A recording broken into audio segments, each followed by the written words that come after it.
Senador, muito obrigado. Senadores todos, me sinto honrado, e senadoras, me sinto honrado de estar aqui. É um grande prazer estar aqui e aproveitar essa oportunidade para a gente dialogar. Um diálogo baseado em números, dados, premissas racionais, e peço que todos, para a gente poder desenvolver a análise, a gente se livre um pouco dos preconceitos. Se a gente não quebra um pouco, às vezes, a visão que a gente tem, que já está viciada, antiga, às vezes a gente não consegue olhar com olhos novos um horizonte que é muito importante como esse, que é a educação. Eu vou pedir também mais uma liberdade, porque, afinal de contas, a característica nossa é um pouco mais informal. Eu gostaria de fazer a apresentação de pé, com base nos dados que eu estou tendo, e a gente poder ir mostrando algumas posições. É possível? Muito obrigado.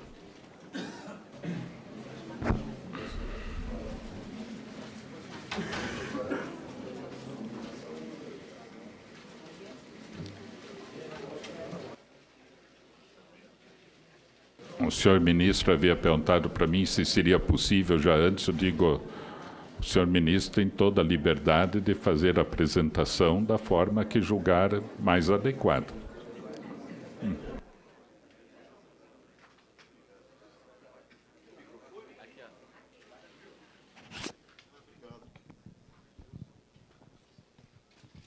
Sete.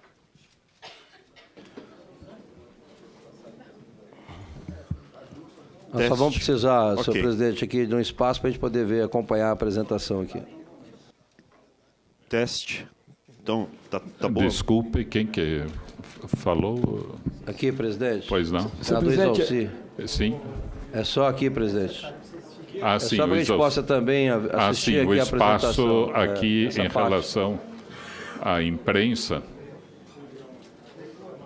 se pudessem... Isso, a segurança já vai ajudar um pouco aí. A segurança no sentido de apoio, não em termos de segurança. Só eu quero deixar muito para as claro. pessoas poderem ver. Só um pouquinho mais para trás, por favor, gente. Bom, obrigado. Vamos começar. Ministro, com toda a educação, eu não tenho visão, desculpe. Então eu vou ouvir a sua voz só, ok? Sem problema. Se o senhor Eu quiser. não consigo. 3. Tá. Eu acho que o material está à disposição para o senhor também. Se o senhor quiser ver, senador, ele está à disposição para o senhor ver. Foi impresso. Bom, o que eu queria passar é a situação das metas do Plano Nacional de Educação, PNE. Porque o que acontece? Eu aqui represento o Executivo e a gente tem que respeitar o que é determinado pelo Parlamento, dentro das diretrizes que são passadas. Então, o PNE, feito por todos, ele tem que ser respeitado, tem que ser ouvido. E aqui eu queria trazer uma visão de como está a nossa situação em relação às metas do PNE, para a gente não ficar em cima só de posições subjetivas.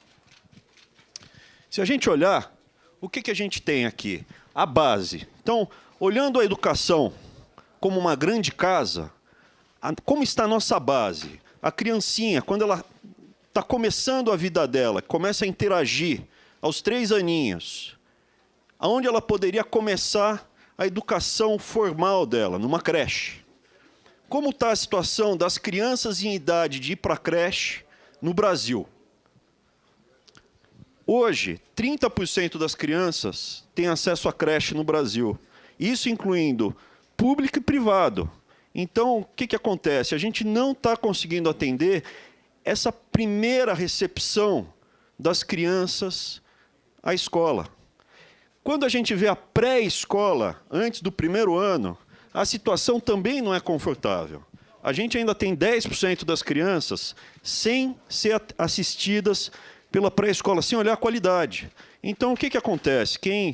Assim, falando para os pais e mães que já passaram por essa experiência, fora os educadores, óbvios, que têm muito mais experiência, eles sabem como é importante, antes da criança chegar no 1º aninho, ela já ter tido um contato lúdico, com música, com as letrinhas, com os sons, com os fonemas, para a professora, quando recepcionar essa criancinha no 1º ano, ela não começar do trabalho do zero. E não é só o trabalho de educar no sentido estrito, isso é ensinar a ler e escrever, é toda a liturgia da escola.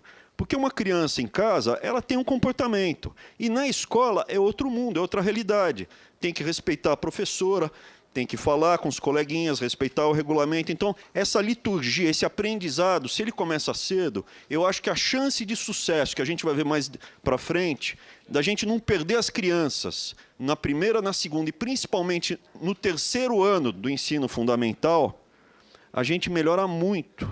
Essa que é a nossa batalha. Não deixar as crianças fora, não perder mais a próxima geração de brasileiros. Então, aqui está o alicerce, é a base.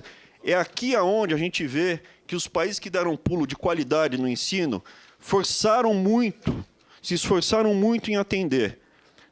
Antes de chegar no primeiro aninho.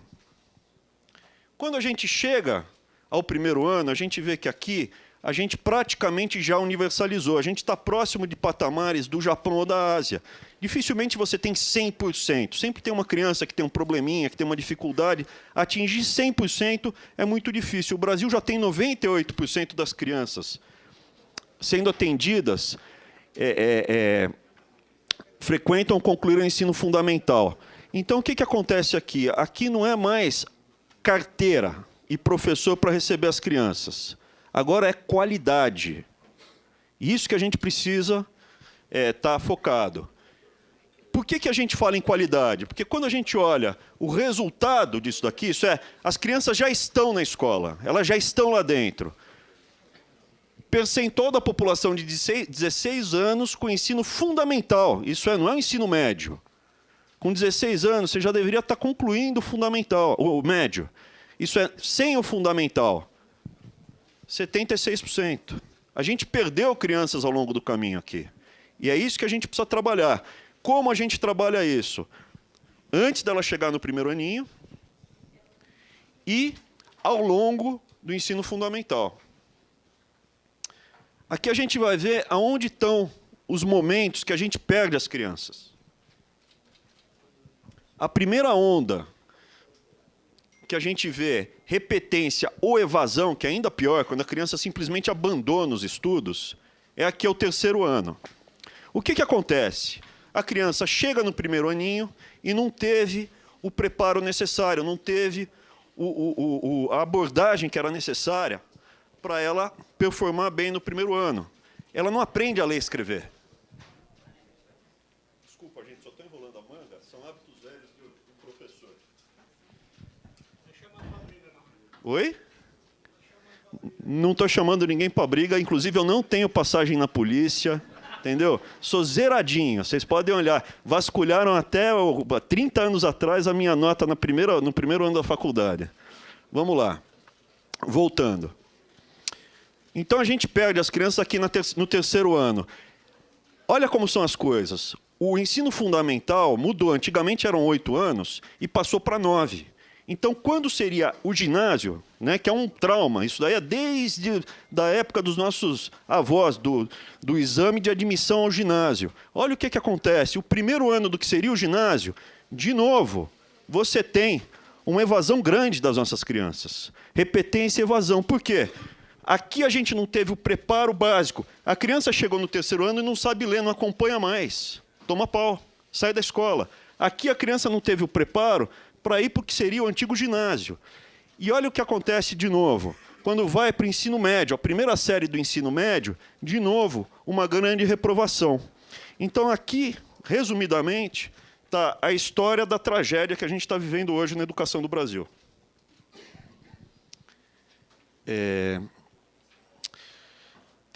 A terceira meta, taxa de insucesso do ensino médio, é maior do que a do fundamental por conta das oportunidades do mercado de trabalho, especialmente entre os mais pobres. Essa questão mexe um pouco com preconceitos dos brasileiros. Se vocês pararem para pensar, a gente preza muito, isso é um histórico longo que a gente tem que desmistificar. Lá fora não tem essa discrepância. Um artesão, um mestre relojoeiro, um mestre marceneiro, um mestre de obras, ele é tido como uma pessoa com muitas qualidades, não inferior a alguém com diploma. A gente tem que quebrar esse preconceito, esse pré-conceito, pré-julgamento que a gente faz de um técnico. Às vezes o técnico é tão ou mais importante do que um doutor. E aqui a gente vê o quê? Que se a gente tivesse, talvez, uma abordagem mais pragmática para o ensino médio, ensinando ofício para as nossas crianças e para os nossos jovens, talvez a taxa de evasão, a perda dos alunos seria menor. Percentual da população de 15 a 17 anos que frequenta ensino médio ou possui educação básica completa. A gente vê que a gente está longe da meta. Aqui a gente dificilmente vai conseguir atingir, se não mexer na estrutura. O percentual da população que tem deficiência, altas habilidades, superdotação, ou tem algum quesito especial que precisa ser analisado à parte, a gente tem melhorado e acho que a gente consegue chegar no 100%, que é a nossa meta, dentro do prazo. Voltando para a questão da qualidade do ensino. Então, a gente universalizou, mas a qualidade ainda está muito baixa. Então, vamos ver. O que seria adequado? Adequado é a gente estar aqui, no nível 3 e 4 ou no nível 4 e 5.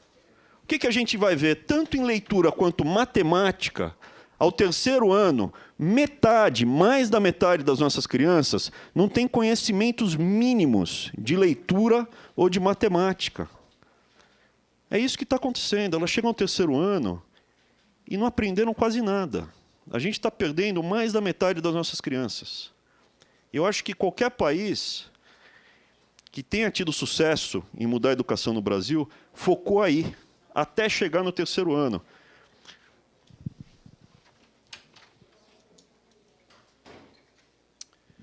O que propõe a Política Nacional de Alfabetização?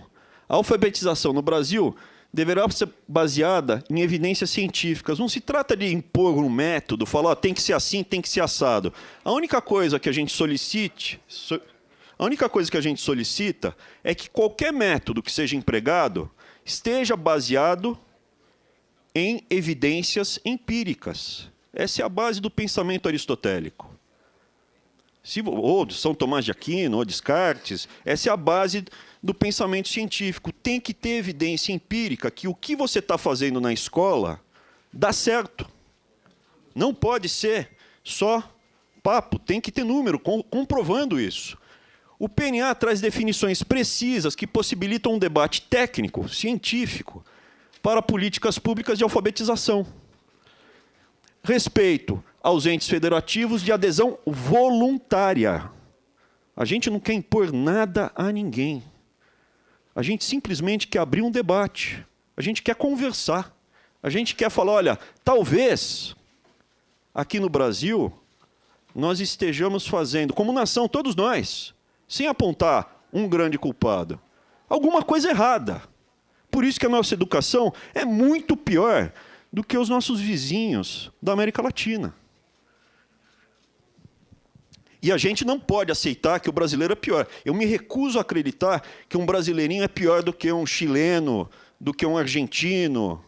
Eu me recuso a acreditar que um brasileiro seja inferior a um europeu, ou um asiático, ou um japonês, ou uma criança da Coreia, um coreaninho. Eu me recuso. É alguma coisa que a gente está fazendo aqui que precisa ser alterada para a gente ter os desempenhos razoáveis na educação brasileira.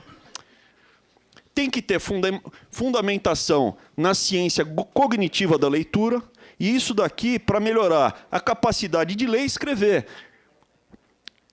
O que a gente pede é que sejam adotados os mesmos critérios científicos de como as técnicas de alfabetização e ensino dos números afetam o cérebro. Hoje isso é mapeado. Você vê como a técnica de ensinar afeta o cérebro da pessoa que está aprendendo. Você mede quando as áreas são estimuladas. Outra coisa importante é a valorização do papel da família na alfabetização. Você precisa trazer para o processo a família. Aqui no Brasil, a gente sabe, a classe média, as pessoas com mais poder aquisitivo sabem da importância de ler para os filhos, estar próximo dos filhos. naquele processo, para transformar como um ato prazeroso, para uma coisa lúdica, uma coisa que a criança se sinta acolhida. Ler uma historinha, contar uma historinha para a criança na hora de dormir. Mostrar que o livro é uma coisa bacana, legal para estar junto. Então, esse trabalho, que a gente também tem propostas que vão ser mostradas, eu espero receber o convite mais vezes de vir aqui, senador, é justamente isso, trazer algumas abordagens, e não é tão caro de fazer, trazer algumas abordagens diferentes. E a alfabetização como instrumento de superação da vulnerabilidade social. Uma pessoa que sabe ler e escrever bem e sabe fazer conta, consegue ler um manual, consegue decifrar como operar uma máquina, um torno. Ela pode se tornar autodidata. Mas uma pessoa que não sabe ler, escrever e fazer conta, não consegue ser autodidata. Ela não consegue superar nem essa primeira fase. E hoje, mais da metade dos brasileiros não consegue passar por essa fase. Quarto objetivo, elevar a qualidade do ensino da aprendizagem, contribuir para alcançar as metas 5 e 9 do PNE, promover a cidadania por meio da alfabetização. Quinto artigo, priorizar a alfabetização no primeiro ano do ensino fundamental. Não tem que demorar. Os países que tiveram sucesso, e aqui eu não estou falando assim, Portugal teve um avanço muito grande nos últimos 10 anos. Por quê? Porque ele mudou a estratégia. Tem que começar cedo o processo de alfabetização. Respeito às particularidades de cada um. Todos nós somos brasileiros. Eu acho que, nesse aspecto, a gente tem que parar de se dividir. Tem brasileiro que precisa de fator de proteção solar maior ou menor, tem gente que tem particularidade quilombola, índio, tem gente que tem nome que parece estação de rádio como eu, né, Abraão, BYZ 500 MHz.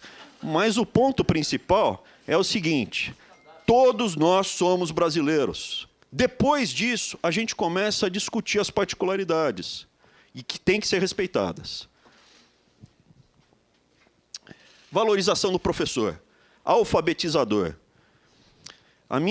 Eu tinha uma bisavó que eu cheguei a conhecer que ela era professora, ensino, ela tinha feito normal naquela época, ela morreu quando eu tinha uns 10 anos.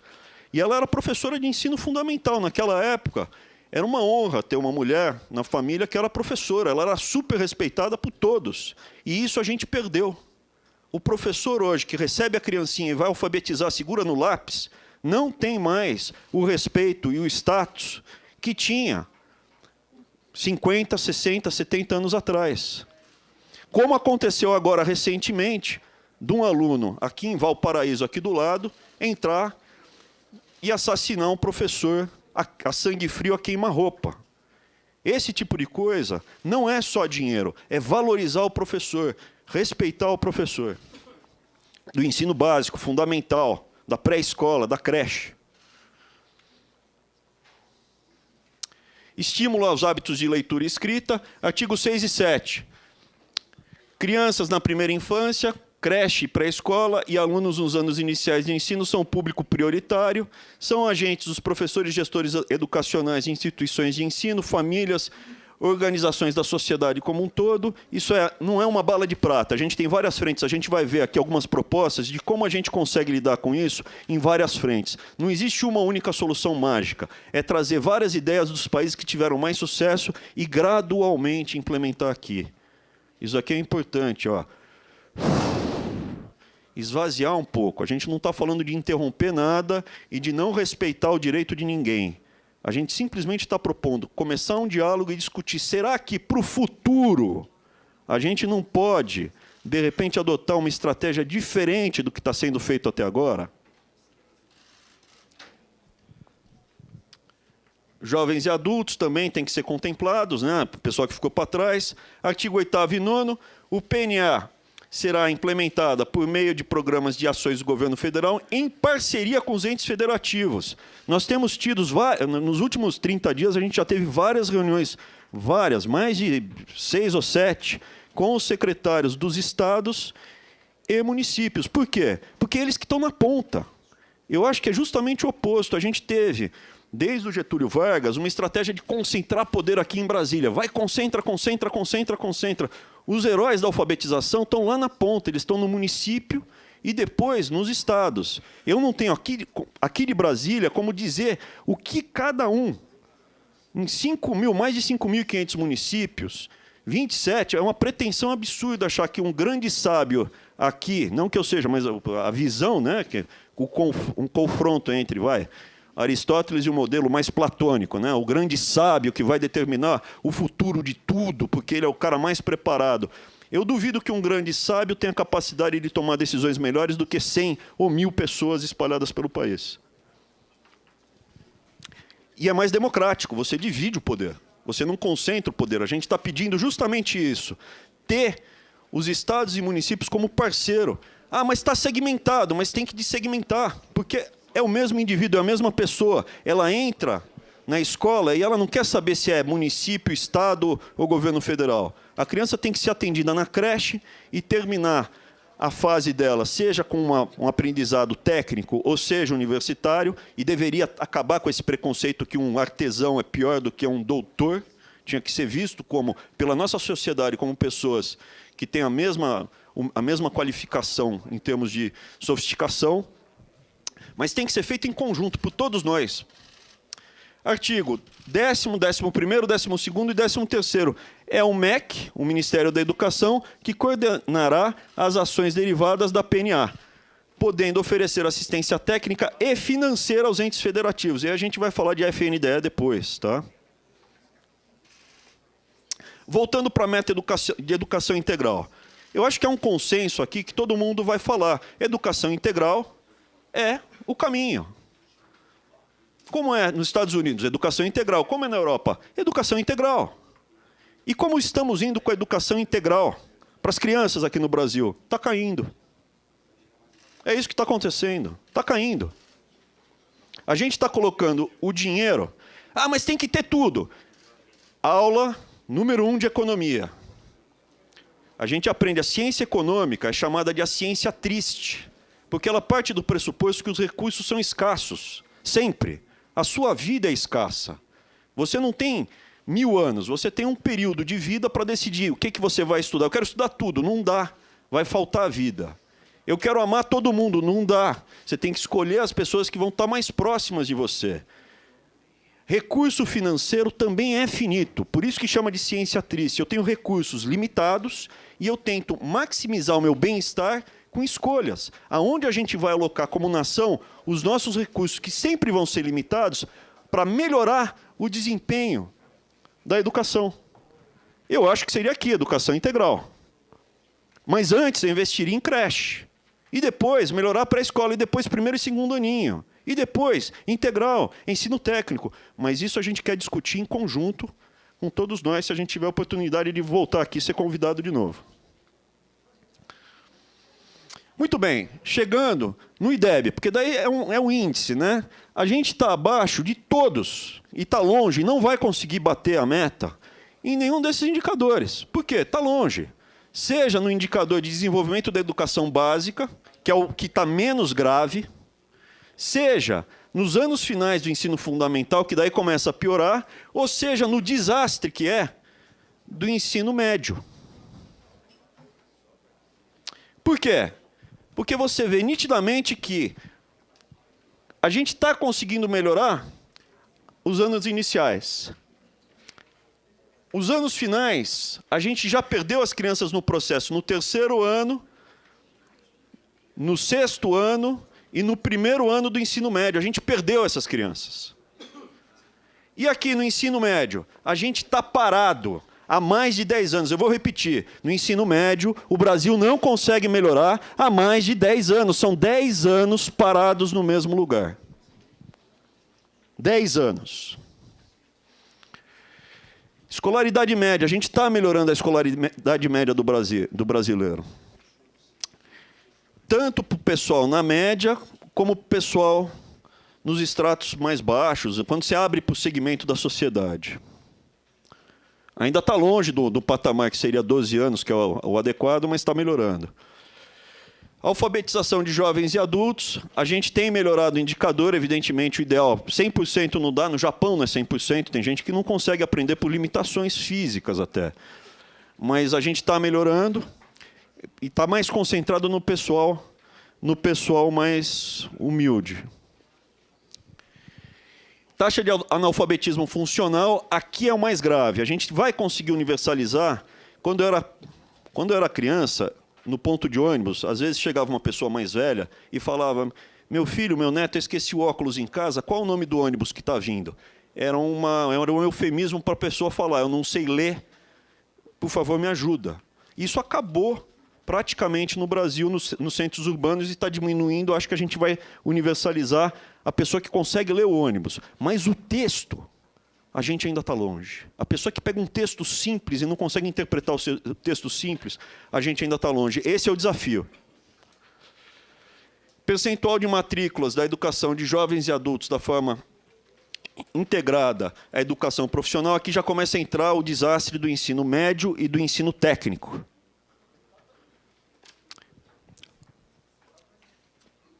Educação técnica. Olha o que está acontecendo. A gente está diminuindo no Brasil ensino técnico, aquele que te ensina um ofício. Saiu recentemente nos jornais que tem demanda para 500 mil vagas de pessoas que têm o ensino técnico em áreas de tecnologia. Só que não tem gente qualificada para isso. E a gente não tem vaga para treinar os nossos jovens para o ensino técnico. Aí o que acontece? A meta é desfocada, porque a forma como foi construída a meta do 11B é metade das vagas tem que ser feitas pelo governo federal. Veja, como a gente está reduzindo, metade de 2 é 1. Se eu criei 2 vagas no Brasil todo e uma foi federal, bati a meta. Pô, mas foi um horror. Então a gente precisa calibrar a meta. O que eu proponho é que os senhores, e aqui, se eu puder colaborar, a gente revisite e rediscuta as metas. Essas metas estão descalibradas, elas não fazem sentido do jeito que elas estão colocadas. Aqui, batemos a meta, e aqui a gente está perdendo vaga. Esse que é o resultado. Não faz sentido. E será que o ensino técnico é importante? Olha, se você olhar os países do mundo que dão certo, a Europa, metade das vagas do ensino médio, do antigo colegial, é técnica. As pessoas querem aprender um ofício. Quem sabe um ofício não passa necessidade. Um ofício bom. E isso é importante. Um técnico em contabilidade, um técnico em TI, um técnico em enfermagem, um marceneiro, um torneiro mecânico. Tem tanta coisa que você pode aprender que a pessoa aprende o básico do colegial e sai com um ofício para poder se virar, ajudar a família. O Chile tem 31%. A Coreia é interessante. A Coreia começou na educação básica, alfabetizou todo mundo, melhorou, fez ensino técnico e agora ela está diminuindo. Depois que já está tudo universalizado, agora ela está diminuindo o técnico e aumentando os engenheiros. Olha que bacana, a construção da casa. Você começa com a base, constrói as paredes e só depois você chega no telhado. A Coreia já está na fase do revestimento interno. A gente, aqui no Brasil, quis pular etapas e colocou muito recurso no telhado, antes de ter a base.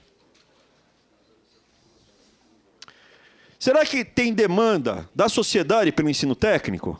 53% apontaram que o ingresso mais rápido no mercado de trabalho como uma das principais razões para fazer educação profissional e tecnológica. Isso é, quero arrumar emprego, eu preciso. 90% acreditam que quem faz curso de educação profissional e tecnológica tem mais oportunidades. 93% da população concordam que o governo precisa oferecer mais cursos de ensino médio que também ensinem uma profissão, um ofício, um ganha-pão. 61% das empresas brasileiras têm dificuldade para preencher vagas de trabalho. Tem vaga sobrando para quem tem ensino técnico. 18% é a média de acréscimo da renda dos profissionais que fizeram curso técnico em relação a quem conclui apenas o ensino médio. Pronatec. Mas a gente investiu no ensino médio, no Pronatec. Deu certo? Na avaliação do Senado, não. Depois eu vou mostrar justamente a avaliação do Senado. Pronatec foi um desastre, pela avaliação do Senado e pela avaliação do antigo Ministério da Fazenda. Quanto a gente colocou no Pronatec? 13 bilhões. Tirando o fato da pessoa que foi fazer o Pronatec e de lá saiu sem uma recolocação. Daí tem aqui o estudo da Comissão de Educação do Senado. O início assodado, sem estudos consistentes, que é o que a gente quer. Vamos discutir? Vamos.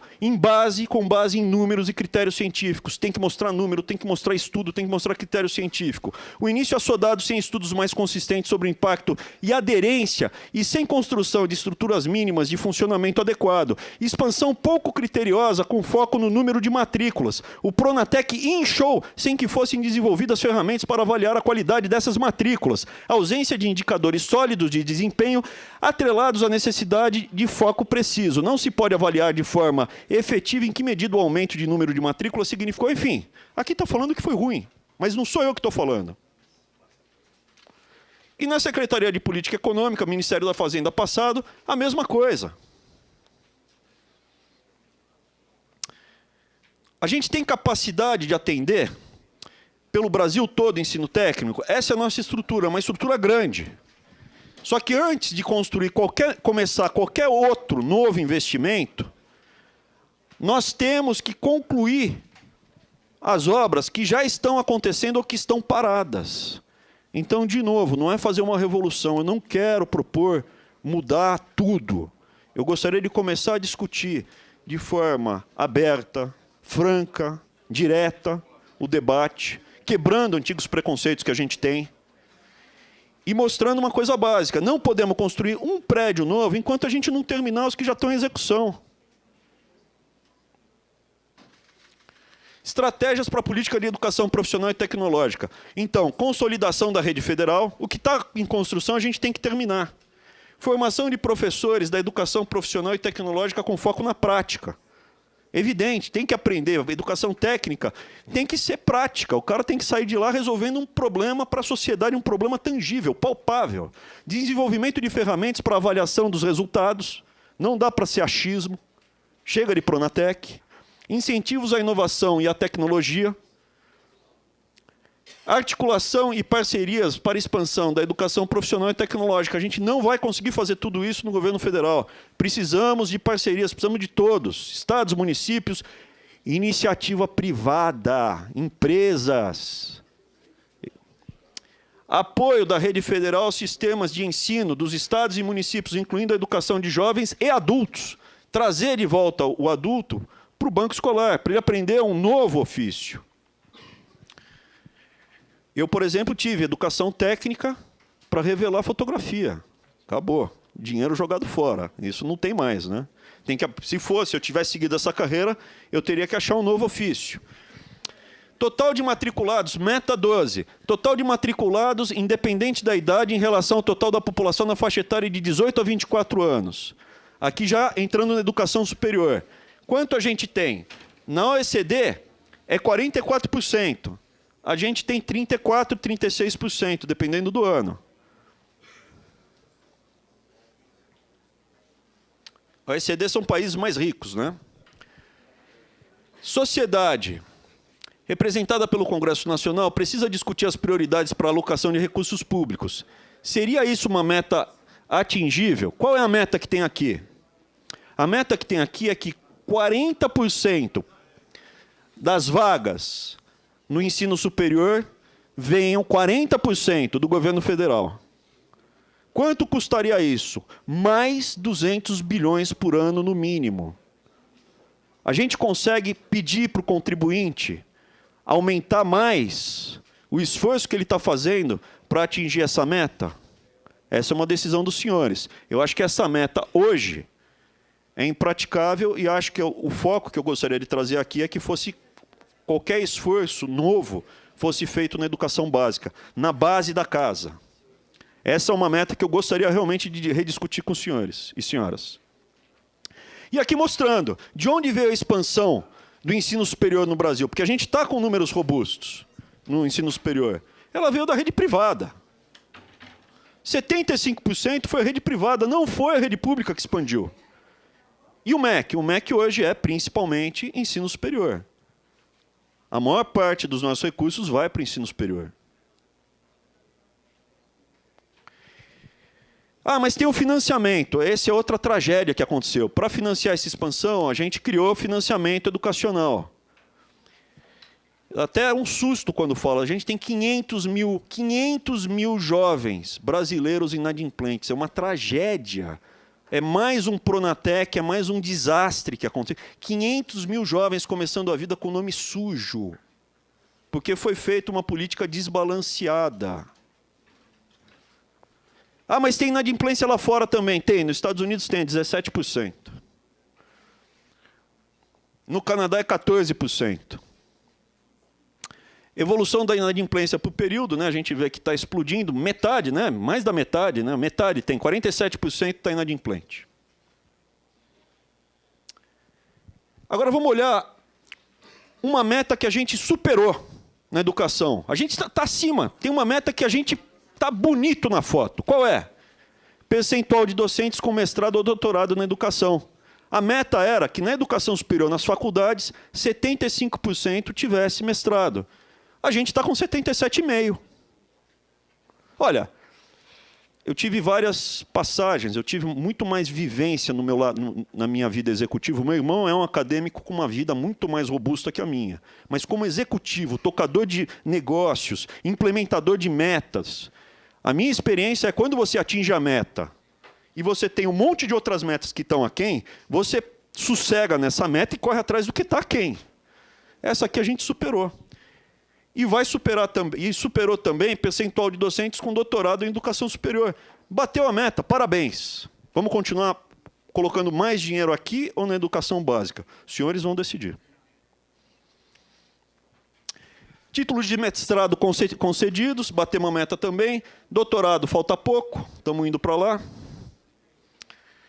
E aqui eu estou trazendo mais uma coisa para a gente discutir, mas ó, sem preconceito, por favor, de coração aberto. Eu queria mostrar para os senhores que quase 90% da produção científica nacional, e aí medido não pela publicação, mas quando a publicação tem algum impacto na produção científica, ela foi citada em algum lugar, ela foi reutilizada em algum lugar. 90% dela vem de saúde, biológicas, exatas, engenharia, agrárias e multidisciplinar. 13% do trabalho, de todo o trabalho acadêmico brasileiro, que tem relevância científica, 13% vem de ciências sociais aplicadas, humanidades e linguística. Não sou eu que estou falando, esse número é público, não fui eu que fiz isso. E qual é o problema? O problema é que a maior parte das nossas bolsas vai justamente para as áreas que não está dando, a bolsa do CAPES. É o pessoal que é pago para estudar. Então, o cara terminou, a pessoa terminou todo o ensino, agora vai estudar e conseguir uma bolsa. Tem gente que vai estudar e trabalha junto. Tem gente que consegue bolsa para estudar. A gente vai ver que esses 13% tem a parte do leão na obtenção de bolsas. Também para a gente discutir aqui, de peito aberto, sem preconceitos, mas baseado em números.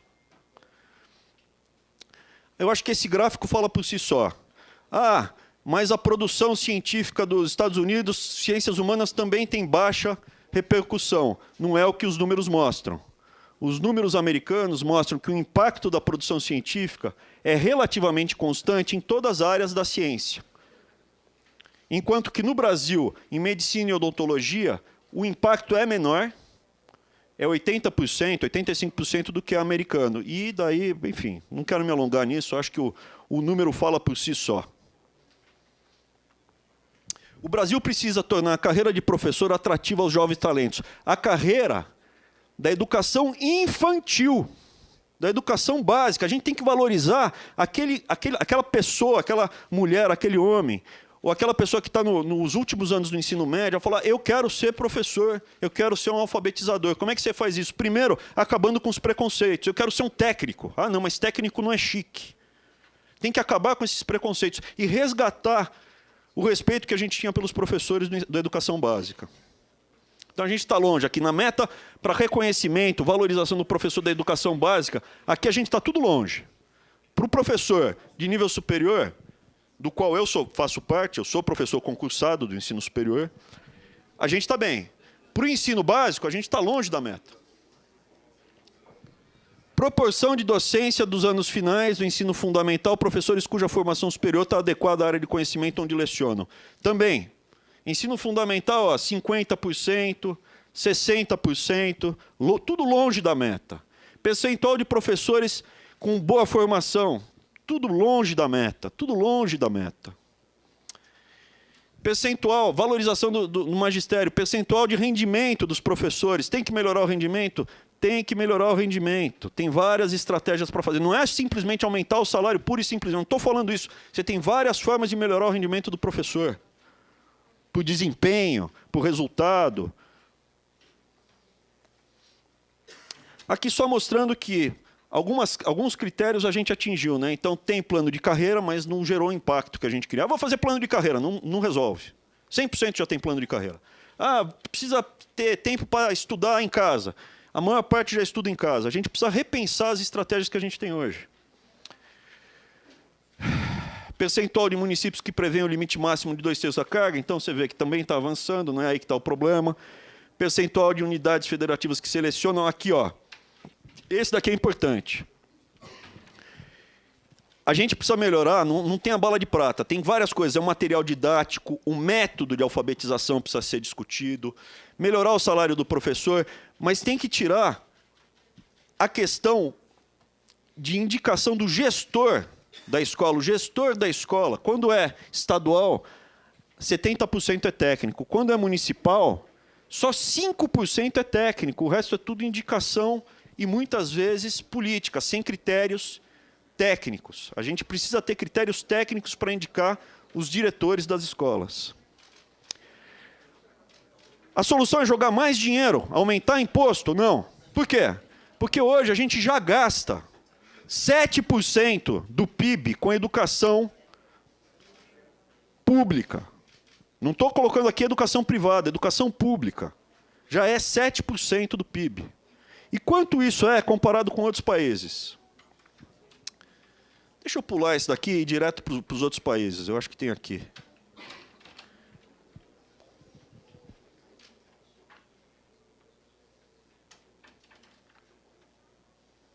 Depois eu volto.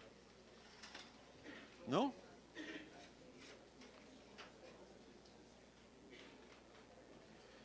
A gente gasta 7%. Se você quiser olhar o número menos, é 6%. A média da OECD é 5%. Se a gente usar o indicador que hoje a gente manda para o OECD, é 5,1%. Se a gente olhar o número cheio, é 6,2%. Então, a gente já está colocando bastante recurso. E eu acho que hoje a sociedade não aguenta pagar mais imposto.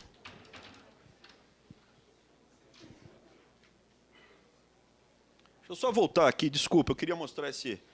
Então, eu estava aqui nesse gráfico, né? O que aconteceu com a educação brasileira? Então, a gente está gastando bastante. A gente não gasta pouco. O orçamento, antes de ter sido contingenciado, e a gente vai falar sobre isso, ele estava em 150 bilhões por ano. Como é que foi? Aumentou o gasto, mas o gasto aumentou em educação superior. O gasto, ele não aumentou na educação básica. Se vocês notarem, a educação básica aqui ficou estável. E o ensino profissional, aqui largado aqui embaixo. Enquanto a gente colocou muito dinheiro na educação superior.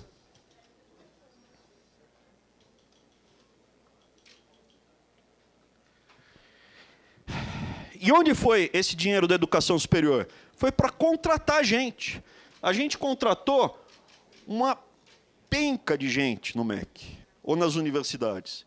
Enquanto que as despesas discricionárias, elas vêm caindo. Isso é, equipamento, livro didático, pesquisa, a gente tem que continuamente reduzir. Aqui é a mesma coisa, né? Um pouco mais do mesmo. Aqui mostrando o orçamento do MEC, o número total de pessoas. 73% é a Universidade Federal. O MEC é uma grande universidade federal. Depois você tem 25% com ensino técnico nos institutos federais, e mesmo nos federais, tem muitos componentes que são universitários. Então, esse número está superdimensionado no ensino técnico. Aqui mostrando que se as universidades de cada um dos estados fosse o estado, estava tudo estourado na lei de responsabilidade fiscal. Porque as universidades hoje são uma grande folha de pagamentos. Nenhuma delas gasta menos do que 80% dos recursos dela com folha direto. Aqui já falando um pouco do contingenciamento, rapidamente falando, não é corte de despesa. Numa família brasileira, o pai e a mãe estão trabalhando.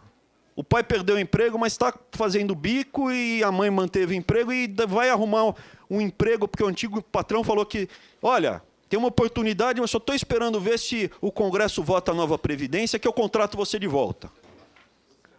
Então, diante disso, o que a família faz? Ela contingencia as despesas. Tem algumas coisas que você posterga. Qualquer dona de casa, qualquer pai de família sabe que o orçamento tem que ser administrado, não é gastar tudo, você tem que fazer escolhas.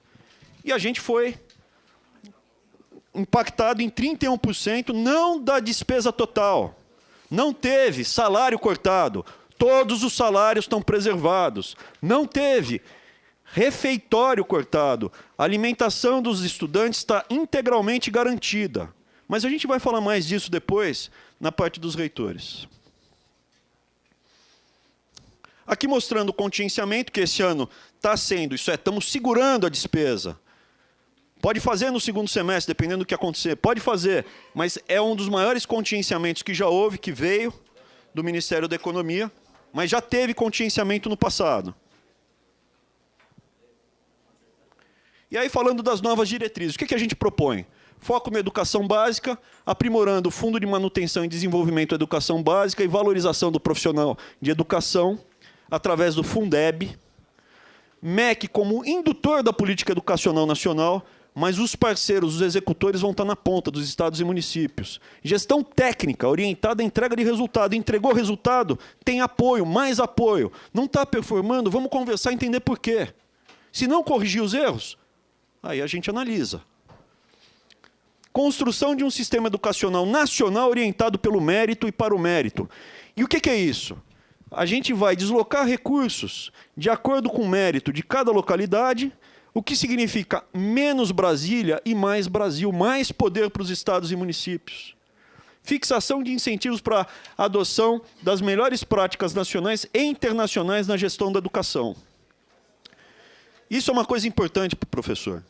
Disciplina, ordem, respeito a todos no espaço da educação, públicos e privados. A escola não é de ninguém, ela é de todos nós.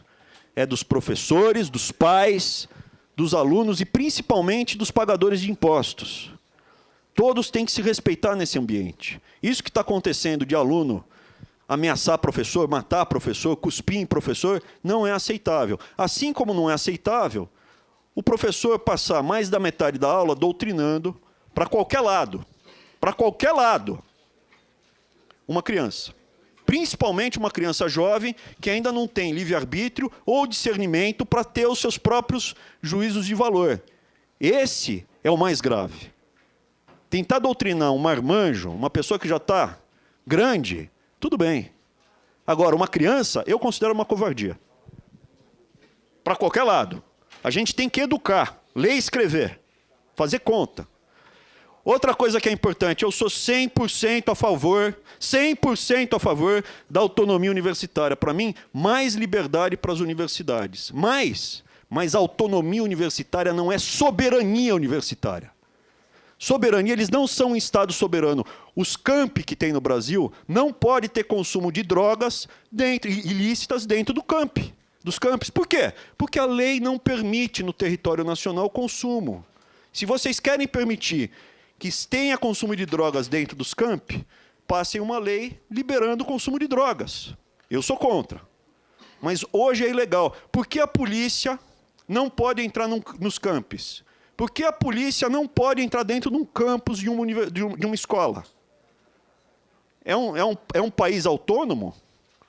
Tem uma violência acontecendo lá dentro. O que pode fazer? Nada. Temos que bater palma. Está errado isso.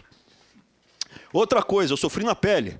Eu sofri um processo, está documentado, está escrito, inquisitorial, um processo administrativo interno, e fui inocentado, fui arquivado. Mas durante 1 ano e 8 meses, eu fui investigado, processado, julgado, está escrito inquisitorial e sigiloso. O Que eu saiba, só a Gestapo fazia isso.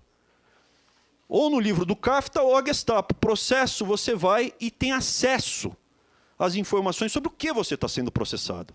Eu não pude ter isso e está documentado. Por quê? Porque é autonomia universitária. É o Estado dentro do Estado. Respeito à liberdade e à diversidade de pensamento. Eu agradeço aqui a casa, porque eu estou podendo colocar uma opinião nova, para ter o diálogo. Isso é um debate que não é sacrossanto. A gente não está debatendo dogmas. Não é uma torre de marfim fechada. Posso trazer uma ideia nova com base em números, em fatos, em evidências empíricas? Obrigado. Isso é ciência. Investimento em capital humano para aumentar a competitividade da economia brasileira. Aqui só mostrando, né, o Fundeb, os dados, a gente coloca 15 bilhões por ano no Fundeb. A gente gasta a mesma coisa com professor universitário aposentado. A gente manda 15 bi para os estados e municípios para educação básica e gasta a mesma coisa com professor universitário só os aposentados. Mais uma coisa, vai aumentar muito esse número. Tão importante passar a reforma da Previdência.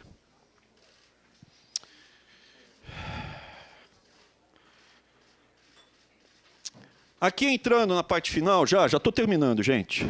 Mostrando que o Brasil, graças ao Fundeb, etc. e tal, ele consegue ter um nível de gasto pouco acima dos países da América Latina, apesar do nosso desempenho estar abaixo deles, depois a gente vai ver. Mas ele segura muito, o Fundeb é muito importante. E quando a gente vê gasto por estudante na educação básica, a gente vê que a gente consegue ficar um pouco acima do gasto, mas gastar não significa... Eu vou mostrar uma tabela muito importante que vai mostrar que gasto não significa qualidade. Importância da educação, do nível de escolaridade para a gente diminuir a injustiça social. Isso daqui é secundário. Terminou o ensino médio, o que acontece? País que tem percentual grande da população sem ensino médio é mais desigual. País que tem todo mundo com ensino médio, principalmente técnico, a desigualdade cai. Não é faculdade, é ensino médio. Aqui eu já mostrei essa tabela, você vê um monte de países que gastam percentuais menores que o PIB do que o Brasil.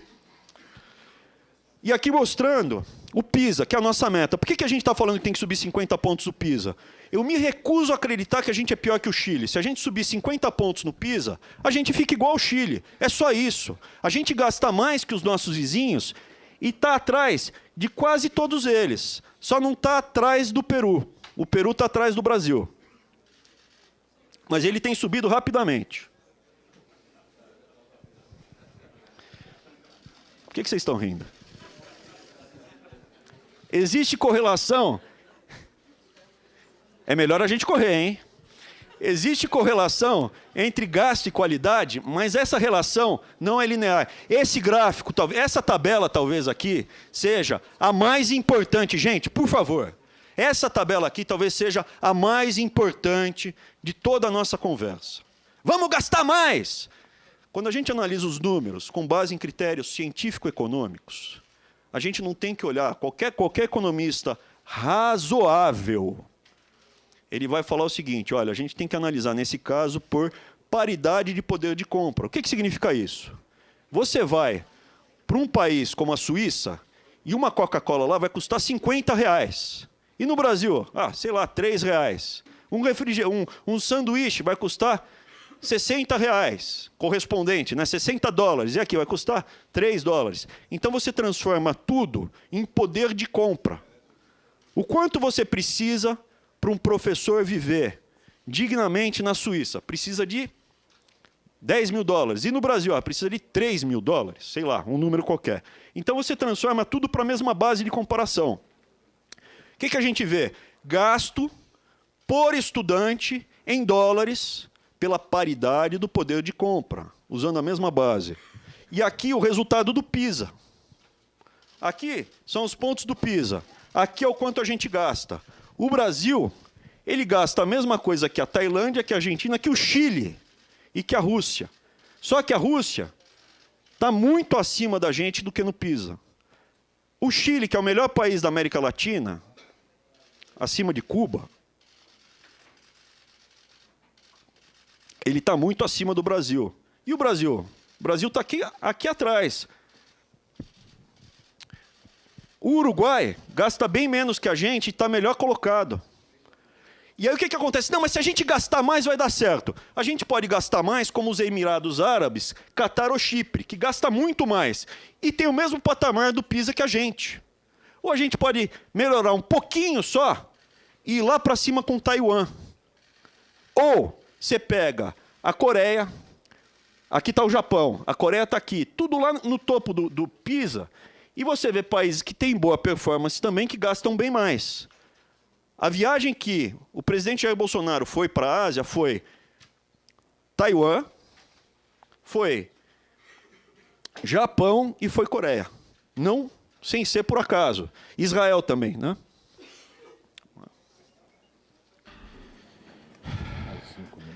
E aqui vem a tragédia.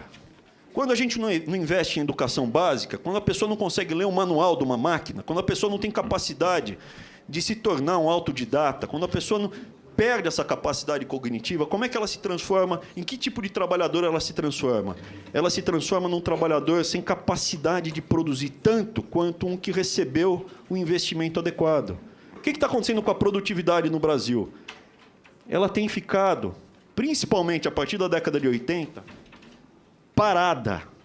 Isso é, o que a gente aprende na escola não se transforma em riqueza material.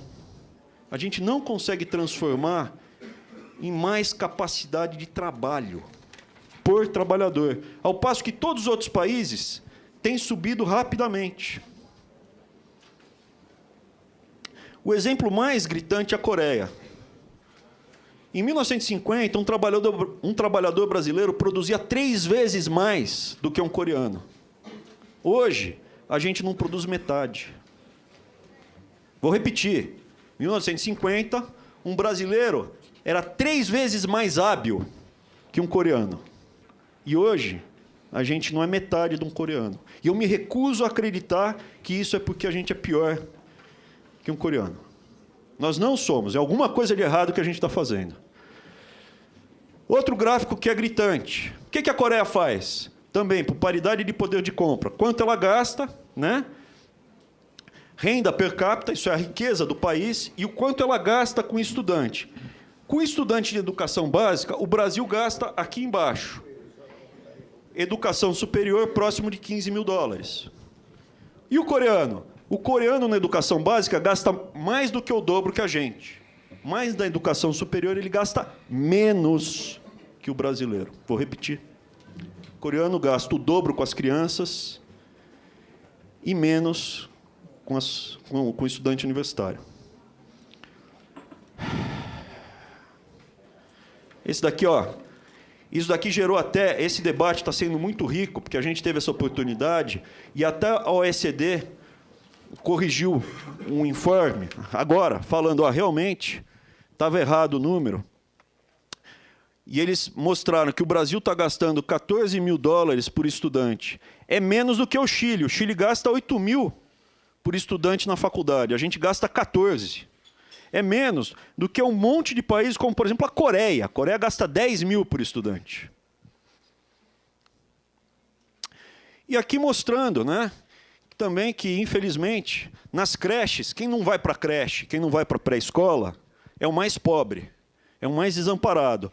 E mesmo a gente, eu sou a favor da educação, não quero cobrar mensalidade de estudante em faculdade, não sou a favor disso, tá? Pelo contrário. Mas, infelizmente, a gente tem o quê? O estudante que consegue chegar, mesmo o mais pobre que chega à faculdade, ele está em melhores condições econômicas do que o estudante que nem vai para a creche. Perfeito? Isso é estatística.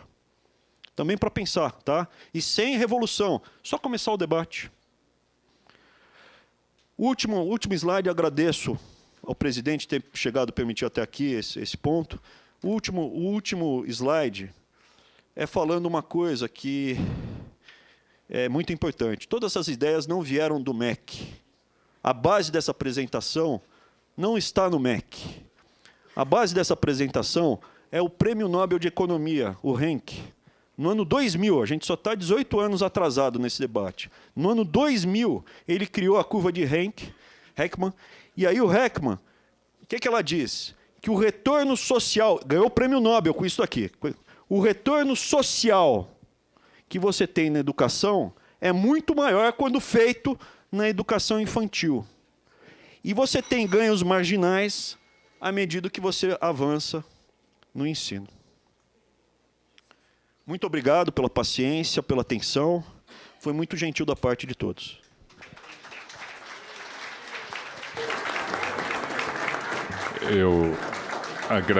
Eu só peço a gentileza de todos que estão aqui para que a gente, de fato, participe do debate, dialogue, converse, mas sem manifestações, seja de aplauso ou de não aplauso. Tá certo? Muito bem. Agradeço ao ministro.